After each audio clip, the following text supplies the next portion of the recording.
Hi, Darko. The first essay I ever had to write when I joined the army was, what's the difference between a leader and a manager? Can I ask you? Um, I mean, leader is definitely somebody who pulls people behind him with his or her image, with the way that the person does things, that inspires others and so forth, and shows them which way they need to go. The manager on the other side can also be a leader, but in the narrower term, manager is the one who makes sure that the tasks are distributed properly, that resources are organized and secured, for that basically the people can do their work accordingly and so forth. And does leadership really make a difference, or is it just something that management consultants like to tell us about? Well, it does, but for me, to be honest, leadership and management should go hand in hand. So I do not believe that you can be only a manager and not lead to a certain extent, because if you do that, then your added value is basically almost zero.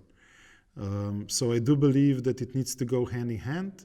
But with that being said, not everybody in the company should be a leader, and not because not everybody could be. But the point is that in the end, you need to have, the company needs to have one direction to go into, and not several different ones. Humanity has given us great political leaders, great military leaders. What specific traits make leaders good in the business context? Well, I think that enthusiasm, a vision for the future, a source of inspiration for others, all of that make great leaders also in the business sense. In addition to that, I think that in the business sense, also taking care of your colleagues and employees also defines basically a good leader. Speaking of colleagues and employees, Machiavelli said it's better to be feared than loved. What's your view on the best dynamic between a leader and the rest of the team at a company? I mean, I wouldn't go so far to paint it that black and white, especially not in the business context. But fact of the matter is that if you're the CEO, that's probably the loneliest job in the world, right? Now, why is that the loneliest job in the world? Because you're in between your owners, shareholders, and your colleagues, your employees, and you cannot openly discuss everything with either group. So you're alone for a lot of decisions.